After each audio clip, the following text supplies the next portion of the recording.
In his recent encyclical Magnificat Humanitas, Pope Leo XIV made a stunning admission. He apologized for the Church's involvement in slavery. A powerful and inspiring gesture that left some with a worried question. What did we do? Like so many aspects of history, the answer is a bit complicated. While it is true that the Catholic Church was early to criticize slavery and provided the moral and intellectual foundation that ultimately led to universal human rights, the Church was not always consistent in its actions, allowing the institution to continue and even benefiting from it for centuries. What was the Church's involvement in slavery over the years, and what have we done to defend human rights since? This is Catholicism in Focus.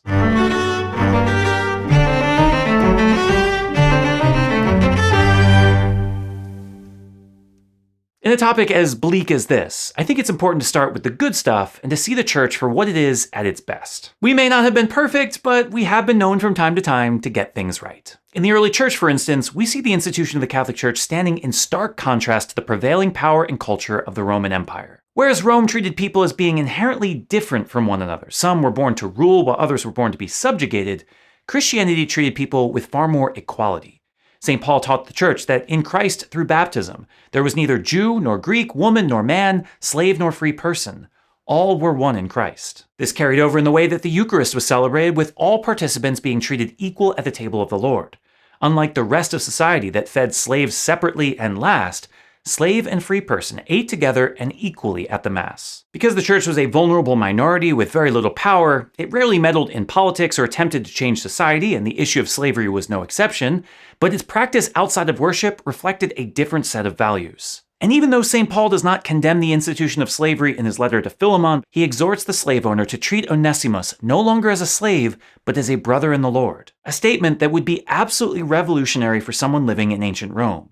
Is a fundamental shift in approach that went against the prevailing culture. Something not lost on theologians like St. Augustine and St. John Chrysostom, who both spoke against the poor treatment of slaves and encouraged liberation, and Gregory of Nyssa, who came the closest to outright condemning the institution itself in a homily on Ecclesiastes. When someone turns the property of God into his own property and arrogates dominion to his own kind, so as to think himself the owner of men and women, what is he doing but overstepping his own nature through pride, regarding himself as something different from his subordinates? It's true, he doesn't come right out and say that slavery is an evil in itself that should be condemned, but he does come closer than almost any major thinker in world history prior to modernity. As history moved into the Middle Ages, sentiments like this became more and more common, and the Church began to exercise more authority in changing the approach towards slavery. One proof of this is simply the dramatic decline in the number of slaves in the time of Christendom compared to the ancient world.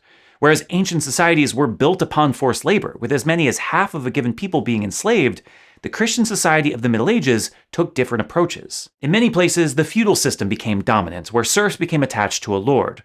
Although it may look a lot like slavery, and it does have its drawbacks, serfs were provided rights and protections slaves never enjoyed. Even more stark were monasteries, where a sense of vocation and purpose were engendered in all through communal labor rather than forced servitude. From the abbot down to the peasant, work was meant to benefit everyone. It is no surprise, then, that it was out of a monastery that we begin to see the institution of slavery rejected.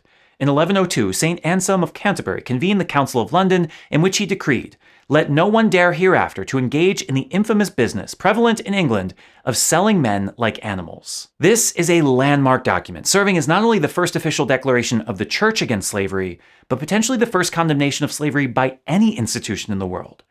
Governments were simply not forbidding slavery at this time. Unfortunately, and somewhat obviously, this statement did not bring a halt to the slave trade then and there, but it does represent a growing dissatisfaction with the institution, and the Church's care for slaves were reflected in other ways. We see this in the fact that the Church acknowledged that all slaves have a right to a valid marriage and insisted that families not be separated from one another, alien concepts in other societies previous to this. Before basically anyone else, we acknowledged that slaves were people that had rights, a concept that began to take form at a very important time of history.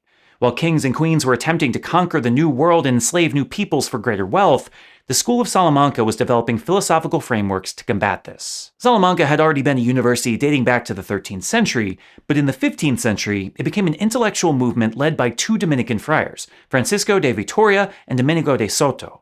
Focused on the concept of natural law, the school of thought wrestled with questions of personhood, sovereignty, war, and conquest, contributing two notable ideas: that people are born free and not as slaves, and that governments do not have unlimited imperial power, leading to the conclusion that unjust governments and their laws can be disobeyed. Thankfully, these ideas were not isolated to Salamanca alone, and the Church's official teachings began to reflect this. In 1435, Pope Eugene IV issued the papal bull Sicut Dudum, forbidding the enslavement of indigenous peoples in the Canary Islands. Priests like Bartolomé de las Casas began to raise their voices in the Americas, condemning the enslavement of all Indian people and their unjust treatment, demanding rights and protections.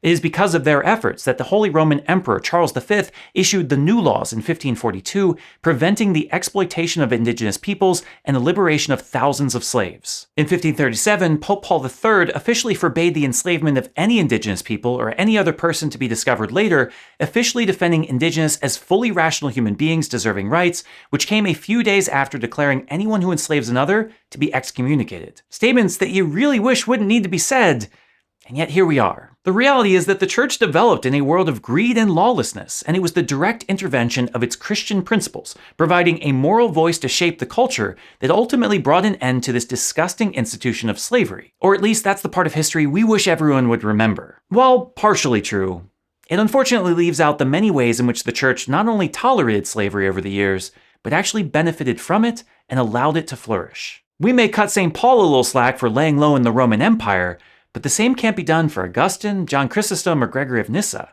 In their time, the Church had become the official religion of the Roman Empire, capable of effecting wide social change, and yet no systematic changes came from their teachings.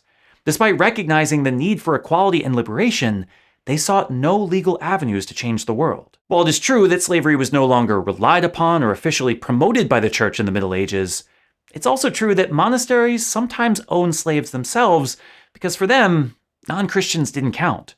Rules were put into place to prevent the enslavement of Christians, but human dignity and the inalienable rights that come with it, it seemed, extended only to those who were baptized. Meaning that, while it is technically true that the dehumanizing acts against the indigenous were carried out by the secular rule of the Spanish crown, it's also true that the Church benefited greatly from them, making it slow to condemn even when its laws were being broken. Despite previous condemnations by the Church, in 1452, Pope Nicholas V gave Portugal the right to enslave enemies of Christianity, not only facilitating the Portuguese in their trading of slaves, but legitimizing all European slave efforts in West Africa. Then in 1455, he called for the conquering and enslavement of Saracens, Turks, and other non-Christians in West Africa in a papal bull called Romanus Pontifex. Unfortunately, the prospect of converting indigenous peoples to Catholicism and spreading Christendom blinded some clerics to the atrocities that were being done in the name of faith, including even some of the best ones.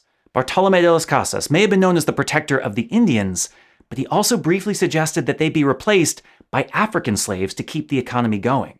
He later changed his mind, defending the rights of all peoples against slavery, but his inconsistency serves as a perfect microcosm of the Church, even at our best. Knowing the truth and saying that we're seeking the good, while remaining wholly imperfect in our pursuits. Thankfully, despite our imperfections, the Church never gave up trying to be a moral voice in the world. In 1839, Gregory XVI emphatically and universally condemned slavery in any form.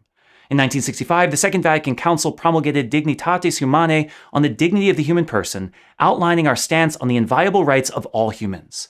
In the current Catechism of the Catholic Church, we teach that all forms of slavery are sins and absolutely forbidden. Not to mention the fact that the Church in its charities and missions is among the most active institutions in the world fighting human trafficking today. And so, where does this leave us? Is the Church the moral voice of the world defending the dignity of the oppressed, or the opportunistic institution that allows injustice for its own benefit?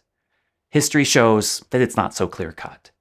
Any praise of the Catholic Church has to be dampened by the fact that we did not always live up to our own standards and acted far from the moral leaders we are supposed to be. But any criticism of the Church needs to be accompanied with the reminder that even if imperfectly implemented, we were often the first and sometimes only ones seemingly trying. And so we continue, sorry for the sins that we've committed, but resolute to do better. While we acknowledge that we are prone to human failure, we cannot deny that the Catholic Church, at its best, has defended human dignity and stood against slavery.